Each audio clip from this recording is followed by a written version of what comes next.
Cholera, അതിസാരം, മഞ്ഞപ്പിത്തം തുടങ്ങിയ ജലജന്യ രോഗങ്ങളാണ് മഴക്കാലത്ത് മത്സ്യത്തൊഴിലാളി മേഖലയിൽ പിടിമുറുക്കുന്നതും തീരദേശത്തുള്ളവരുടെ ജീവൻ കവരുന്നതും.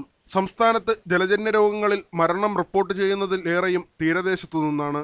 കടുത്ത ശുദ്ധജലക്ഷാമം നേരിടുന്ന വലിയതുറയിൽ കഴിഞ്ഞ വർഷം മഴക്കാല രോഗങ്ങൾ പിടിപെട്ട് മരിച്ചത് 4 പേർ. ജനങ്ങൾ തിങ്ങിപ്പാർക്കുന്ന തീരദേശത്ത് പല വീടുകളിലും കിണറും കക്കൂസും അടുത്തടുത്താണ്. കിണറും സെപ്റ്റി ടാങ്കും ഏകദേശം 2 അടി 3 അടി വ്യത്യാസത്തിലാണ്. ഈ വെള്ളം ഇങ്ങനെ ഡൈലൂട്ട് ചെയ്ത് വരുന്നതിലാണ് നമുക്ക് ഒന്നാമത്തെ അസുഖത്തിൻ്റെ കാരണം. ഇത് നമുക്ക് പറയാൻ അറപ്പുള്ളത് കൊണ്ട്, നാണക്കേടായതുകൊണ്ട് നമ്മൾ പറയാതെ പോകുന്ന ഒരു കാര്യമാണ്. നഗരസഭയുടെ ടാങ്കർ കണ്ടിട്ട് വർഷം കുറേയായി. ഞങ്ങൾക്ക് കഴിഞ്ഞ 3 മാസം വെള്ളം പോലും കിട്ടിയിട്ടില്ല. പിന്നെ വല്ലപ്പോഴും കൂടെ രാത്രി കാലങ്ങളിൽ സർക്കാർ പൈപ്പിൽ ഇച്ചിരി വെള്ളം വരും. നഗരമാലിന്യങ്ങൾ വ്യാപകമായി തീരദേശത്ത് നിക്ഷേപിക്കപ്പെടുന്നതും മത്സ്യത്തൊഴിലാളികളുടെ ജീവിതം ദുരിതപൂർണമാക്കുന്നു. 2012-ലും 2013-ലും 3 പേർ വീതവും, 2014-ൽ 2 പേരും 2015-ൽ 4 പേരും വലിയതുറ മേഖലയിൽ ജലജന്യ രോഗങ്ങളാൽ മരിച്ചു. പകർച്ചപ്പനികൾ ഉൾപ്പെടെ ബാധിച്ച് മരിച്ചവരുടെ കണക്കുകൾക്ക് പുറമെയാണിത്.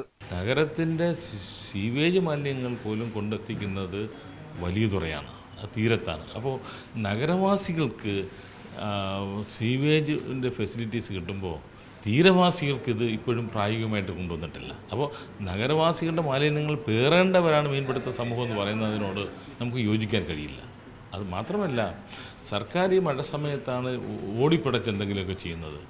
മത്സ്യത്തൊഴിലാളി മേഖലയിൽ യഥാസമയം കുടിവെള്ളം എത്തിക്കുക, ഈ മാലിന്യങ്ങൾ നിർമ്മാർജ്ജനം ചെയ്യുക, മാത്രമല്ല പ്ലാസ്റ്റിക് അടക്കമുള്ള നഗരമാലിന്യങ്ങൾ പൊതുജലാശയത്തിലൂടെ കടലിലേക്കാണ് പതിക്കുന്നത്. തീരദേശത്തെ സർക്കാർ ആശുപത്രികളുടെ പ്രവർത്തനം കാര്യക്ഷമമല്ലാത്തതും മത്സ്യത്തൊഴിലാളികളുടെ ജീവിതം കൂടുതൽ ദുരിതപൂർണമാക്കുന്നു. ഇപ്പോൾ ഒരു ലാഭെന്ന് പറഞ്ഞത് അവിടെ ജീവനക്കാരില്ലാത്തതുകൊണ്ട് ആ ഇറക്കിയ രൂപ അത്ര അതിനു വേണ്ടി ചിലവാക്കിയ 10-24 ലക്ഷം രൂപ ചുമ്മാ പോയി. എന്ന് ജീവനക്കാരില്ല. എക്സ്റേ യൂണിറ്റ് കൊണ്ടുവന്നു. എക്സ്റേ യൂണിറ്റ് എല്ലാം തുരുമ്പെടുത്ത് പോവുകയാണ്. പുതിയ ബിൽഡിംഗ് കിട്ടി, അതിന് വേണ്ട ഇത് കൊണ്ടുവന്നു, എയർ കണ്ടീഷൻ കൊണ്ടുവന്നു. 1.5 വർഷമായിട്ട് അതിൻ്റെ പ്രവർത്തനം നടത്താൻ പോലും സർക്കാരിന് കഴിയുന്നില്ല. അനാരോഗ്യ സാഹചര്യത്തിൽ തുടരുന്ന കേരളത്തിന്റെ തീരദേശത്ത് പകർച്ചവ്യാധികൾ ഏതു നിമിഷവും പൊട്ടിപ്പുറപ്പെടാമെന്ന സ്ഥിതിയാണ്. ആരോഗ്യരംഗത്ത് സംസ്ഥാനം കൈവരിച്ച നേട്ടത്തിന്റെ മാറ്റു കുറയുന്നത് അപമാനമാണ്, അപകടകരമാണ്. മഴയല്ല രോഗം. V Vinod, news 18, Thiruvananthapuram.